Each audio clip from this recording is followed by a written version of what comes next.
ചാരു, നീ അനുമോളെ രക്ഷിച്ചിട്ട് അതിന്റെ ക്രെഡിറ്റ് ശ്രേയയ്ക്ക് കൊടുത്തിട്ട് എന്തുണ്ടായി?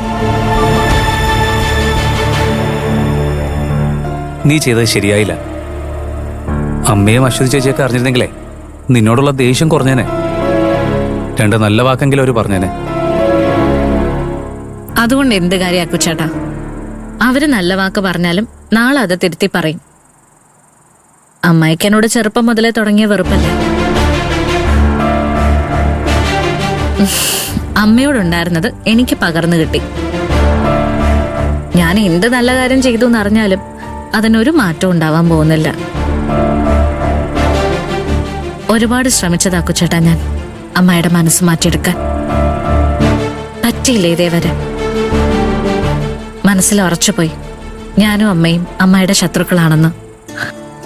അതിനൊരു മാറ്റം ഉണ്ടാവണമെങ്കിൽ ദൈവം തീരുമാനിക്കണം. കാക്കോത്തി, നിന്റെ മനസ്സ് എനിക്ക് മനസ്സിലാവും. ശരിക്കും നിന്നെ ഞാനല്ല കെട്ടേണ്ടിയിരുന്നത്. പിന്നെ മറ്റാരെങ്കിലും, നല്ല മനസ്സുള്ള, നിന്നെ ഒരുപാട് സ്നേഹിക്കുന്ന ആരെങ്കിലും.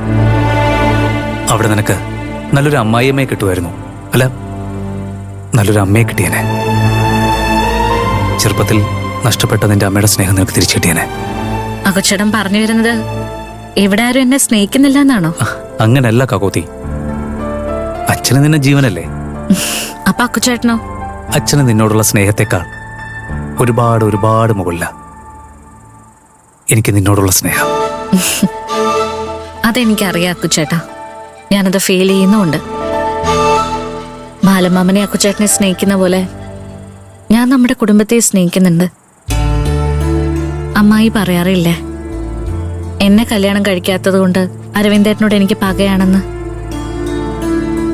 അരവിന്ദേട്ടൻ ആരുടെ കൂടെ പോയാലും സന്തോഷമായിട്ട് ജീവിക്കുന്ന കാണാനാ എനിക്കിഷ്ടം. അതൊന്നും ആർക്കും പറഞ്ഞാൽ മനസ്സിലാവില്ല. എനിക്ക് മനസ്സിലാവും കാക്കുതി. കുട്ടിക്കാലത്ത് കാക്കക്കൂട്ടിൽ കല്ലെറിഞ്ഞപ്പോ മുതൽ കണ്ടു തുടങ്ങിയല്ലേ നിന്നെ. മറ്റാരേക്കാളും എനിക്ക് നിന്നെ മനസ്സിലാവും. നമ്മുടെ ജീവിതത്തിൽ ഇങ്ങനെയൊക്കെ സംഭവിക്കുന്നത് അന്ന് നമ്മൾ വിചാരിച്ചിരുന്നില്ലല്ലോ. നമ്മുടെ ലൈഫ് ലൈൻ തീരുമാനിക്കാനുള്ള അധികാരം നമുക്കില്ലല്ലോ അക്കുച്ചേട്ടാ. അതില്ല, പക്ഷെ എങ്ങനെ ജീവിക്കണമെന്ന് നമുക്ക് തീരുമാനിക്കാലോ. ശ്രേയോട് കൂടുതൽ അടുക്കാനായിട്ട് ശ്രമിക്കണ്ട. അവള് നമ്മൾ വിചാരിക്കുന്ന പോലെ ഒരു പെണ്ണല്ല. ഞാനിന്നൊരു കള്ളത്തരം ചെയ്തു. എന്ത് കള്ളത്തരം? നിന്റെ കൂടെ അമ്പലത്തിൽ വരാനായിട്ട്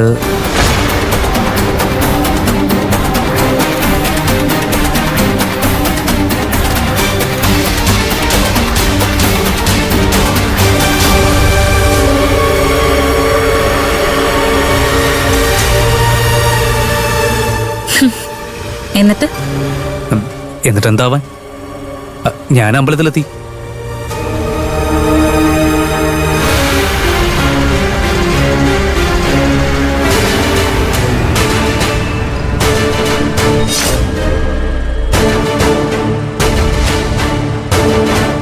ഇനി എന്തൊക്കെയാവോ അവളുടെ പ്ലാനെന്ന് നമുക്കറിയാൻ പറ്റില്ല. അതുകൊണ്ടാണ് ഞാൻ നിന്നോട് പറഞ്ഞത് അവളോട് അടുക്കുമ്പോൾ സൂക്ഷിക്കണമെന്ന്. അവളുടെ ഓരോരോ പ്രവൃത്തിയും ഞാൻ പഠിച്ചുകൊണ്ടിരിക്കുക അക്കുച്ചേട്ടാ. ഇനി ശ്രേയയ്ക്ക് പിടി കൊടുക്കാതിരിക്കാൻ നോക്കണം. നീ ഇനി എന്തൊക്കെ പറഞ്ഞാലും അവളുടെ കാര്യത്തിൽ എനിക്കൊരു വിശ്വാസമില്ല. ടെൻഷൻ ആവണ്ട. എന്തിനും ഒരു മുൻകരുതലോടെ മുന്നോട്ട് പോവാ. അക്കുച്ചേട്ടൻ കിടന്നോ?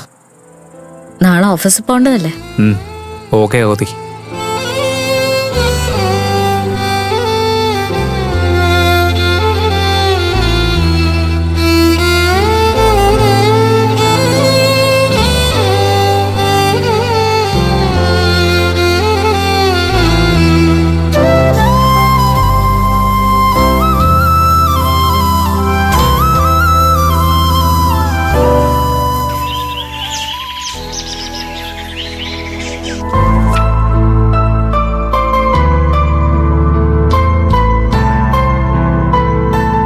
ബാലമാമേ, ദേ ചായ. ആകാശ് എവിടെ മോളെ? റെഡി ആവുക, ഇപ്പൊ വരും.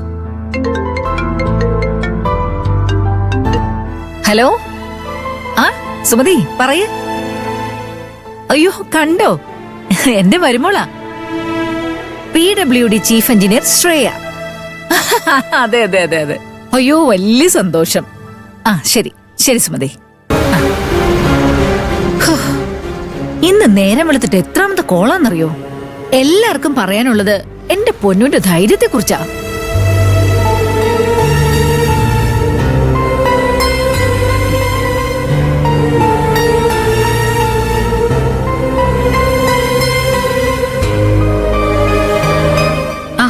അക്കുച്ചേട്ടാ ഇരിക്കും, ഞാൻ ചായ എടുക്കാം. ആ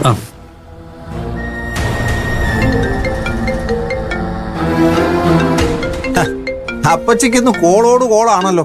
ആ നാട്ടുകാര് മുഴുവൻ അറിഞ്ഞില്ലേ ശ്രേയുടെ തന്റെ ഇടം.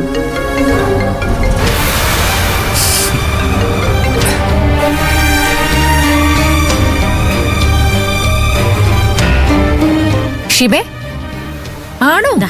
ഓ സന്തോഷം. നിങ്ങൾ എല്ലാവരും തന്നെ നേരിട്ട് വന്ന് വിളിച്ചാ മതി, അതല്ലേ നല്ലത്. ഓക്കെ ഓക്കെ ആയിക്കോട്ടെ ശരി.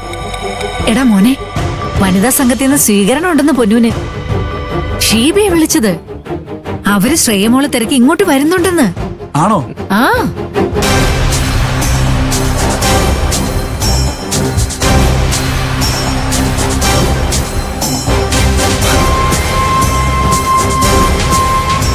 മാഡം അറിഞ്ഞ? എന്ത്? കുട്ടനാട് മുഴുവൻ, കുട്ടനാടല്ല ഈ കേരളം മുഴുവൻ മേഡത്തിനെ പറ്റിയാ സംസാരം. ഇപ്പൊ വൈറലായിരിക്കുക വണ്ടർ വുമൺ ശ്രീയ രാജേശ്വരി.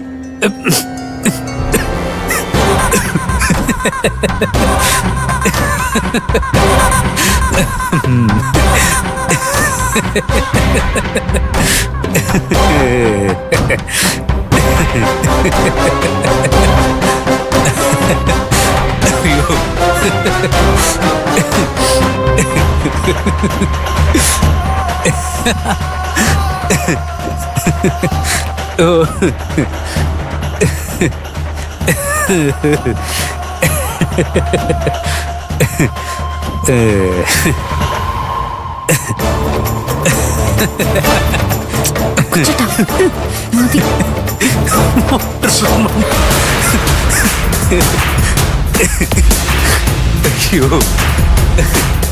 നിനക്കെന്താ വട്ടായ ഇരുന്ന് ഇളിക്കുന്നോടല്ലേ? നീ ശിക്കാരി ശംഭുവിന്റെ ചിത്രകഥ വായിച്ചിട്ടുണ്ടോ? ഒന്നും ചെയ്യാതെ ചിലരുടെ പ്രയത്നത്തിന്റെ ക്രെഡിറ്റ് അടിച്ചോണ്ട് പോകുന്ന ശിക്കാരി ശംഭു. അതിപ്പോ ഇവിടെ പറയുന്നത് എന്തിനാ? അക്കുച്ചേട്ടാ പ്ലീസ് മിണ്ടാതിരിക്കേ. വിത്ത് വിതച്ചവൻ വേർത്തു, കൊയ്തവൻ ചിരിച്ചു. കേട്ടിട്ടുണ്ടോ ബ്രോ? ആ നീ ഒരു കുട്ടനാട്ടുകാരനാണല്ലോ. നീ പഴഞ്ചൊല്ല് പറഞ്ഞ് കളിയാക്കാണോ? ഇല്ല ബ്രോ, ഞാൻ സിറ്റുവേഷൻ അനുയോജ്യമായിട്ടുള്ള ചില കാര്യങ്ങൾ പറഞ്ഞു, അത്രേ ഉള്ളൂ.